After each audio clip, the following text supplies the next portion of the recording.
Hi, it's time for another box watch. So I've built up quite a lot of viewing.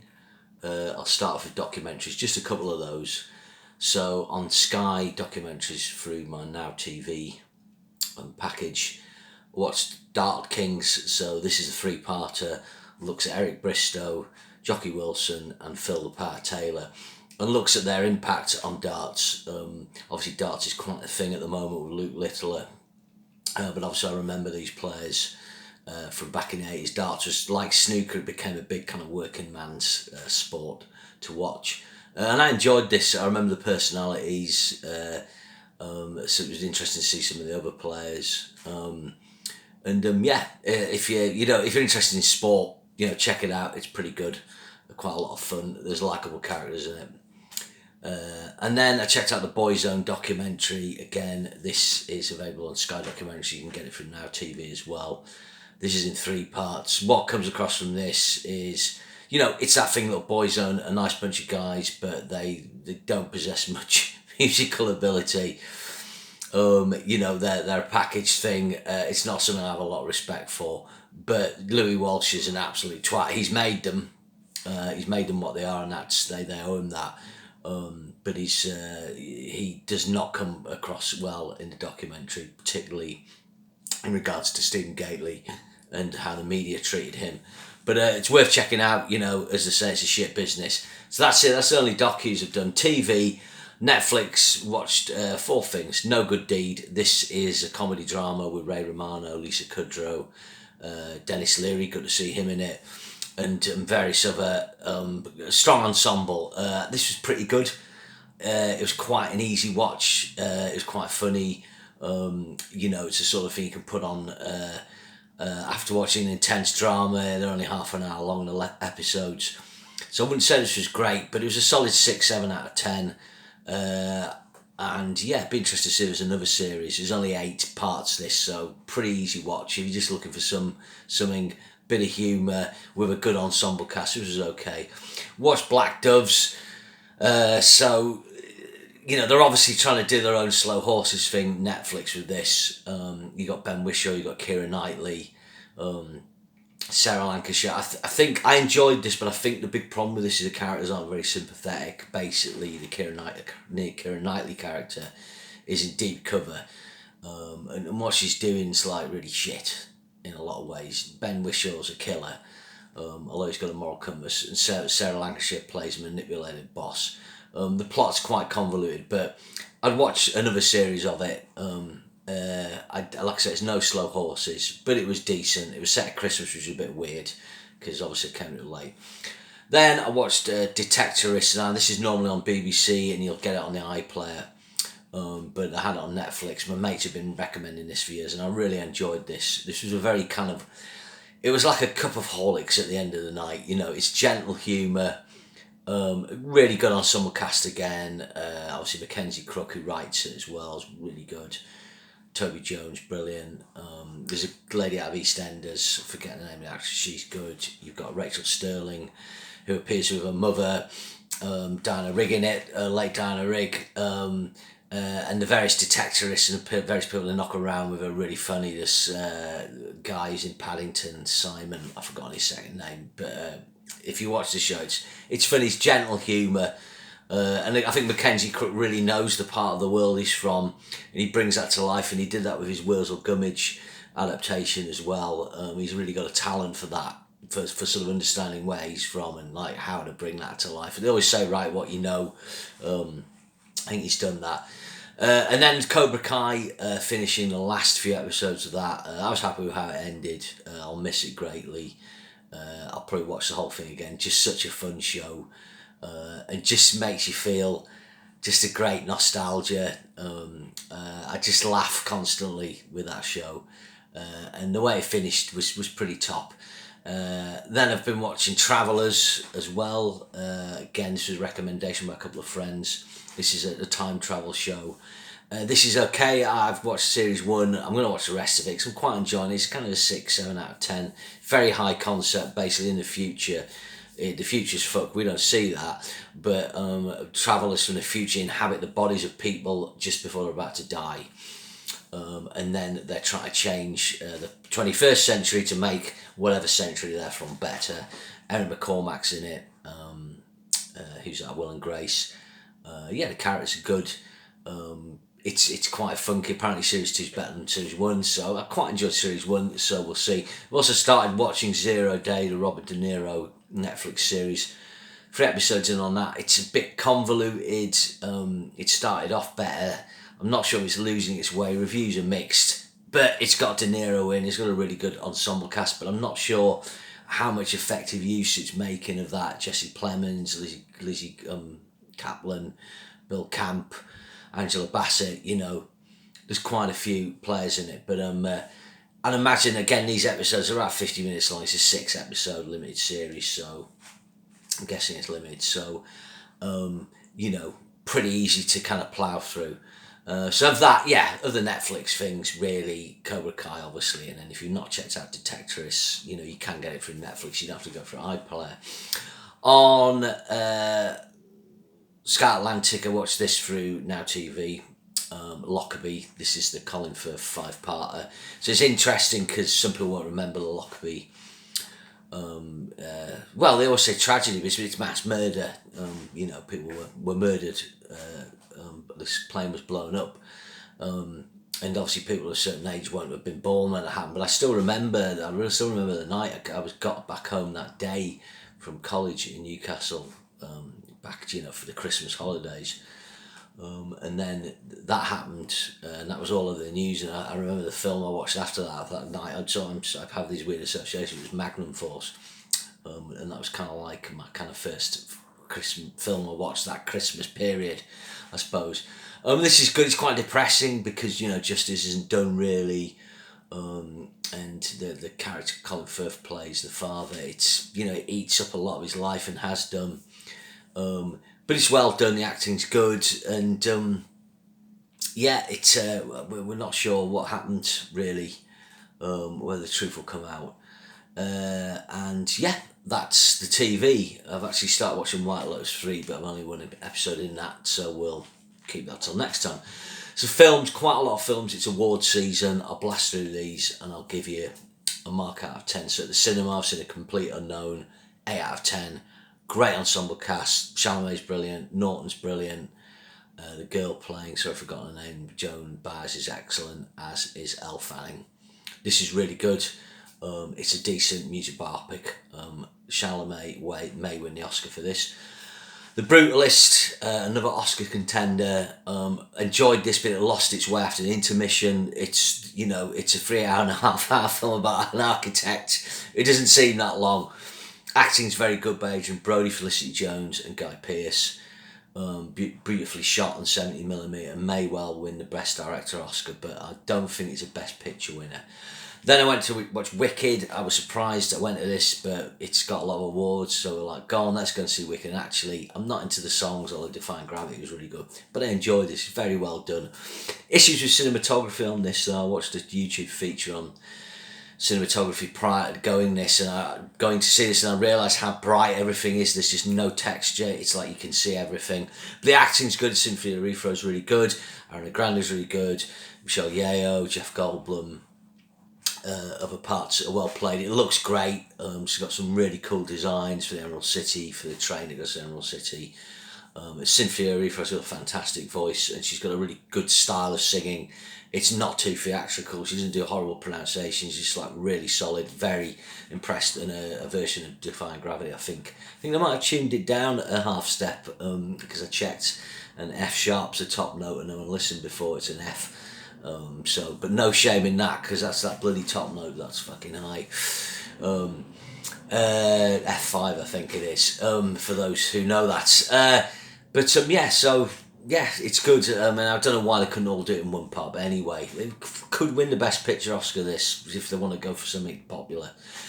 Just been since September 5th. This is the true historical account of the ABC and how they covered the September 5th kidnap and murder of the Israeli athletes in the 1972 Olympics. Bit of a personal insight here. I've actually been at Olympic grounds in Munich, so it's quite interesting, the architecture there. I did enjoy this. Very good film editing on this. There's quite a lot of information to take in. It uses stock footage, stuff in the newsroom. It's very sweaty. It's got the handheld vibe, but you always know what's going on. You always know where you are in this. I enjoyed it. I mean, it's probably not as good as something like Spotlight, but what I liked about it, it shows the attention you have to go to get your facts right, to produce news media.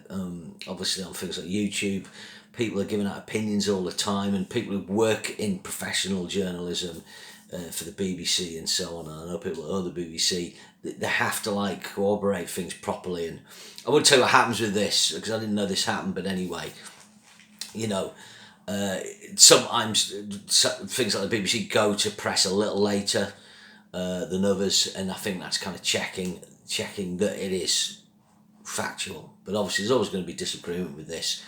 It's the world we live in. But this was a very good insight into people improvising on the spot. There's a situation. How do we cover this? And I enjoyed that aspect of it. Ben Chaplin was very good in it as well. Okay, so on Sky Cinema, we got that through Now TV. We watched Bad Boys Ride or Die, obviously me and my wife. We only got halfway through and watched the other half of it because it's a bit shit. I quite like the other Bad Boys reboot, but really Bad Boys has never been a franchise I've been that interested in, and that continues to this day. Quiet Place Day One, quite impressed with this, pleasantly surprised. Like the first two Quiet Place films, this is, it's a prequel. It's Day One, but really good work from Lupita Nyong'o and Joseph. Oh God, I've forgotten his name. He's in Gladiator 2, he's in Stranger Things. Eddie Munson. He's a good actor. Some people have criticised, things with the cat in this, but I love cats, and this was well done. It's it kind of painted a picture of what happens when your world implodes. How do you survive? What is it like? So it's interesting. The director of this was a guy who did Pig, the Nicolas Cage film. It's it's interesting. Sometimes it's weird when they hire these sort of smaller indie directors to these kind of bigger things, but he had an interesting take on this. I know it's a cliche, it's quite a quiet take. He didn't, he kind of pulled back on the kind of shock and factor and tried to get into the nuance of it. So it was good. Getaway, this is a horror comedy on Sky with Nick Frost and Aisling B. It looked quite funny, it's crap. Don't bother. The Garfield movie, I've just put Garfield on here. I'm looking at my list. So yeah, I loved Garfield and cartoons when I was a kid. We had kind of cardboard cutouts from Athena. This was a lot of fun. Looking at it, truthfully, it kind of betrays the Garfield kind of character because he's really quite active in this. He's very active. He's not lazy. And Odie is not stupid. He's really savvy. But I think this was a smart move to appeal to kids. It's frenetic action. And Garfield, there's some great food jokes, of course. Odie is really good what they're doing with his character, and there's more of a bond between him and Garfield. I really like that. You've got some good voice work here. Ving Rhames plays like a disgruntled bull. Samuel L. Jackson plays Garfield's dad. It's great. I actually like Chris Pratt's voice work as well. I never totally like Bill Murray's, although I can understand Garfield's lazy. It's just, I don't know, it's not quite how I heard Garfield when I was a kid. This is actually maybe a little bit too long. It's only an hour and 36, but it could have been a bit shorter. There's lots of good cat jokes. You got Garfield when he's a little kitty. Oh my God. It was a lot of fun, this. It was a good family film. Thoroughly enjoyed it. Hannah Waddingham as well is fantastic in this. Great voice work. Okay, so yeah. If you want to sit down and watch something with your family, your kids, I thought it was good. VOD, video on demand, so we paid for a few things. The Apprentice, this is the early days of Donald Trump and his under the tutelage of Roy Cohn. So it's kind of New York folklore really in the 70s with the city in recession. How Roy Cohn kind of tutored him buying up property and landlord activities, and he wanted to build this hotel. It kind of gets into how awful his dad is and that. Sebastian Stan's got an Oscar nomination for this. I think he's really good in this. Jeremy Strong as well. I mean, at first I thought, is Jeremy Strong doing his Succession thing? But thinking about it, I did kind of think that. There's elements of that, but there's still other, wheels in there.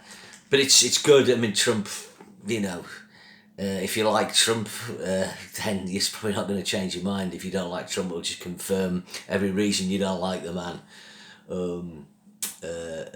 Yeah, it's good. Nora. So this was the Sean Baker film with Mikey Madison, an actress I wasn't really aware of. She's really good. She plays a sex worker who ends up getting entwined with the son of a rich Russian businessman. He's probably got mob connections. Well, he has, I suppose. But she's fantastic. I mean, she could well win the Oscar for this. It's between her and Demi Moore, I think. Yeah, this is really good. The acting's great. And Sean Baker's a filmmaker who's growing with each film. Kneecap, this won the best film not in a foreign language, I think, at the BAFTAs. So this is a film set in Ireland, and it uses proper Irish Gaelic language for a lot of it. I didn't enjoy this as much as I thought I would, because the main characters are, the kind of drug dealers, and obviously the hate. There's a lot of hatred of Brits in it, but I'm not bothered about that because there's certain aspects of obviously Britain's involvement in Northern Ireland. The Troubles is on us, so to speak. And I just want people to be happy. But it's good what they've done. It's got some really funny bits. It looks at an interesting, historical thing and cultural thing, but through the medium of comedy. And okay, so now we're on to movie. The Girl with the Needle. This is Oscar nominated for Best Foreign Language Film. This is really striking. It's based on the story of a Danish serial killer. It's really grim. It's beautifully shot. I watched the guy does another film. Is it Happy the Ever After or something? I watched that on Mubi, which is really good. He's got an interesting sort of style.